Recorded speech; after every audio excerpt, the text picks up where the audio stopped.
They say survival is instinct, that when faced with death we will do anything to continue breathing, that living is the most basic drive, the foundation everything else is built upon, and I watched him choose to live.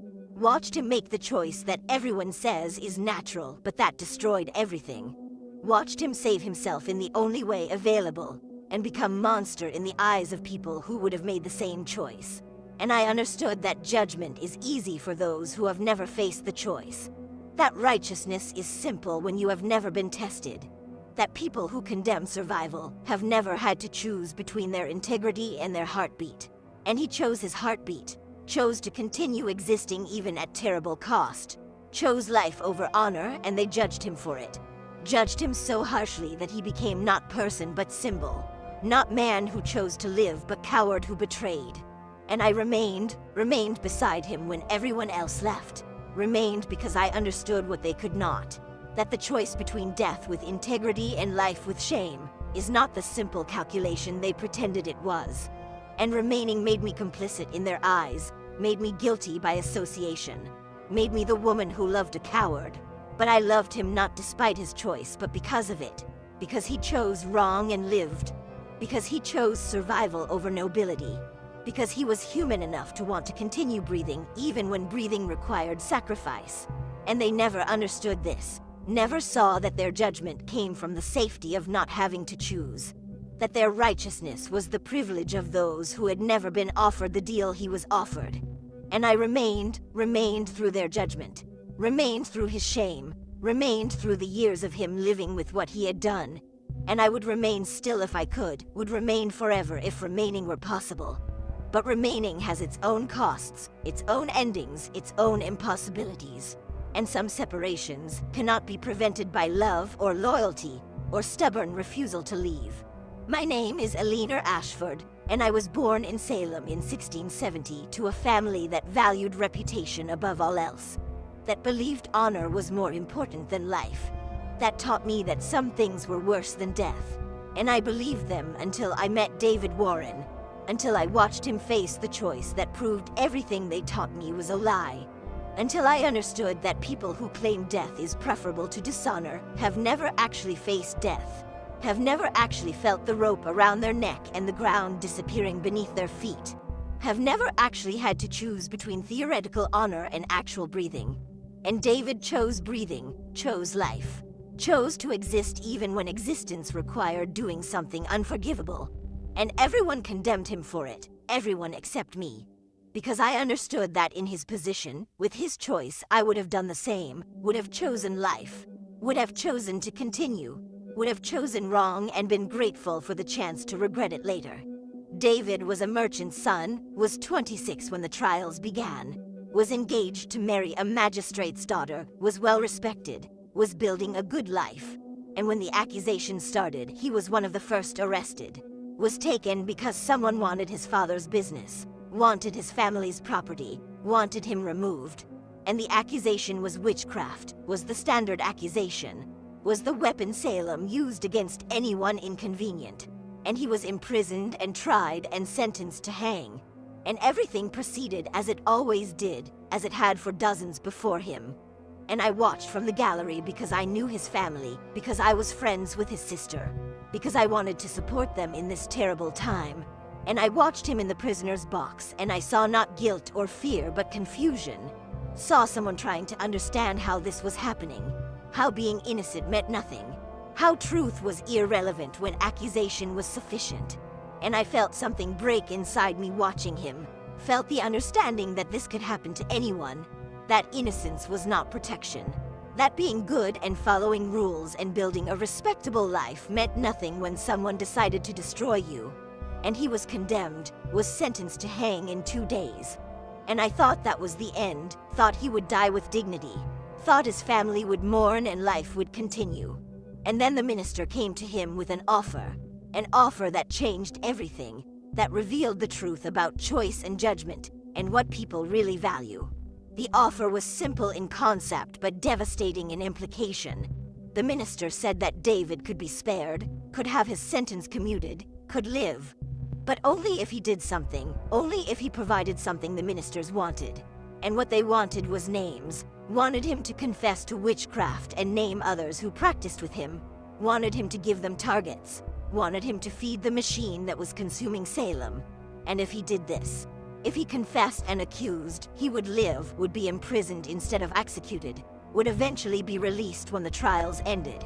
And if he refused, if he maintained his innocence, if he gave them nothing, he would hang in 2 days. And this was the choice. This was the deal. Become instrument of the thing that was destroying him or die. Participate in the evil or be consumed by it. Live as monster or die as martyr. And they gave him 1 night to decide. 1 night to choose between his integrity and his heartbeat. And everyone assumed he would refuse. Assumed he would die rather than become what they wanted him to be. Assumed integrity was more important than breathing. And I think he assumed this too. I think he went into that cell believing he would refuse, believing death was preferable, believing honor mattered more than life. And then he spent the night actually facing death, actually feeling what it meant to have 2 days left, actually confronting the reality that refusing meant ending, meant never seeing sunrise again, meant never feeling anything again, and something in him broke, or something in him clarified, or something in him chose, and in the morning when the minister came for his answer, David said yes, said he would confess, said he would give them names, said he would do what they wanted, said he chose to live. The confession was public, was performed in meeting before the entire village. And David stood and he said he had practiced witchcraft, said he had made pacts with darkness, said he had attended gatherings where others practiced with him. And he named them, named 5 people, named them clearly and specifically. And I watched the faces of those he named, watched them go white, watched them understand that they were now where he had been, were now facing what he had faced. And I watched David's face as he named them, and I saw something die behind his eyes, saw him kill part of himself to stay alive, and the village watched in silence, watched in shock. Because David Warren was not the kind of person who did this, was not a coward, was not someone who saved himself by destroying others. And yet here he was doing exactly that, and the shock transformed quickly into contempt, into disgust, into the particular kind of hatred reserved for those who choose survival over honor, who value life over integrity, who admit that they want to live more than they want to be good. And by the time he finished speaking, he had become not person but symbol, had become the coward, the betrayer, the one who proved that honor was negotiable, that everyone had a price, that given the right pressure anyone would break.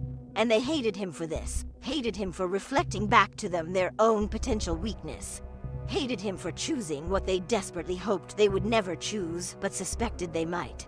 His sentence was commuted as promised, was changed from execution to imprisonment.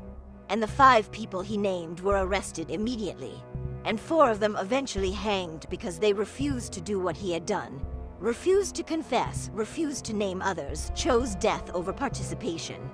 And one of them, a woman named Martha Green, looked at David during her trial and said she forgave him, said she understood why he chose to live, said she did not blame him for being human.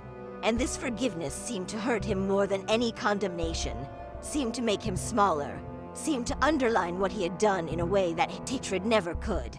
And after Martha hanged, David stopped speaking, stopped eating, stopped functioning in any meaningful way, and they had to force feed him, had to drag him to his cell, had to treat him like an object because he had stopped being a person, had stopped inhabiting himself, had retreated so far inside that there was nothing visible on the surface. And I visited him. I was the only one who visited him. His family had disowned him. His former fiancée had publicly renounced their engagement. His friends had abandoned him. And I came because I could not come. Because I looked at what he had done and I saw not cowardice but honesty, not betrayal but truth, not weakness but the fundamental human desire to continue existing. And I told him this, told him I understood, told him I did not judge him. And slowly, over weeks and months, he came back to himself, came back to functioning, came back to living the life he had bought with such terrible currency. They released him after 2 years, released him when the trials ended, and the hysteria collapsed, and Salem began to pretend none of it had happened, began to quietly bury its dead and forget its shame. And David emerged into a world that had moved on, a world that had no place for him, And he tried to rebuild, tried to find work, tried to re-enter society, and everywhere he went people knew what he had done, knew he was the one who confessed, knew he was the coward who saved himself by naming others, and they would not hire him, would not serve him, would not speak to him except to tell him he was not welcome. And he survived through odd jobs and charity and help from people who pitied him. And I helped him openly, helped him publicly. And by helping him, I became associated with him, became the woman who defended the coward, became suspect myself, became someone whose judgment was questioned, whose character was doubted, whose reputation was destroyed by proximity to him. And my family asked me to stop, asked me to distance myself, asked me to choose my own future over my loyalty to him. And I refused because if I abandoned him, I would prove that their judgment was correct, that he should have chosen death, that living the way he was living was worse than not living at all. And I would not prove that, would not validate their righteousness, would not confirm that honor mattered more than breathing. And so I remained beside him, remained in love with him, remained committed to the idea that choosing to live was never wrong regardless of what it cost. We married eventually, married quietly with no family present, married because we were already bound by our choices, by my choice to remain and his choice to live. And we built a small life, built it in the margins of Salem where people who had been destroyed lived, where those who had survived when they should have died gathered. And we were happy in a way that had nothing to do with comfort or success or social acceptance. We're happy in the way that people are happy when they have chosen each other against the world's advice, when they have decided that being together mattered more than being respected. And David carried his shame, carried it visibly, carried it in the way he walked and spoke and existed. And I carried my choice, carried the knowledge that I could have had an easy life if I had abandoned him, could have married well and been welcomed and lived comfortably. And I had chosen this instead, had chosen him instead, and I did not regret it, not once, not even when it was hard, not even when people spat at us in the street, not even when we struggled to eat. Because he had chosen to live, and I had chosen him, and those choices had created us, had made us into people we could not have been otherwise. We had 10 years together, 10 years of small happiness, 10 years of proving that survival was enough, that living was worth whatever it cost. And then the sickness came as a fever that would not break, came as weakness that progressed, came as the slow understanding that life, which he had fought so hard to keep, was ending anyway. And I sat beside his bed and I watched him die, watched him leave despite everything, despite his choice, despite the price he paid, despite the names he gave and the shame he carried. And as he died, he looked at me and he said he was sorry, said he should have chosen differently, said he should have refused the deal, should have hanged with integrity, should have died honored rather than lived despised. And I told him no, told him I was grateful he chose to live, told him those 10 years with him mattered more than a lifetime of honor without him, told him choosing to breathe was never wrong. And he died hearing this, died with tears on his face, died believing he had chosen wrong, and I could not convince him otherwise, could not make him see that living was its own justification, could not give him peace about his choice. And he died carrying shame, died believing he was coward, died without ever forgiving himself for wanting to live. I remained after he died, remained in Salem though I had no reason to stay, remained because leaving felt like abandoning him again, like proving that my loyalty had been temporary, like confirming that staying had been mistake. And I remained through years of being the widow of the coward, the woman who had loved the man who betrayed, and people avoided me, crossed the street when they saw me, whispered when I passed, and I carried this isolation as the price of my choice, as the cost of remaining, and I would pay it again, would pay it forever. Because he chose to live, and I chose him, and those choices were the most honest things either of us ever did, were the rejection of the lie that honor matters more than existence, were the truth that everyone hides, which is that given the choice they would live, they would compromise, they would do what he did. And they hated him for doing it because he made their theoretical integrity real, made them imagine themselves in his position, made them wonder if they would have the courage to die that they demanded from him. And the answer scared them. So they judged him harshly enough to avoid judging themselves, made him the cautionary tale so they could believe they would be different. And I remain to testify that he was not tale but person, was not symbol but human, was not coward but someone who chose to continue. And that choice, that basic choice to exist, should never have required justification, should never have been judged, should never have been seen as anything other than what it was, which was human, fundamentally human, irreducibly human, the choice to live. And he made it, and I honored it, and I remain as witness to it. Remain as the one who says that he was right, that living mattered more than honor, that breathing was worth the cost, that survival justified itself. And if no one else will say it, I will say it. I will remain saying it.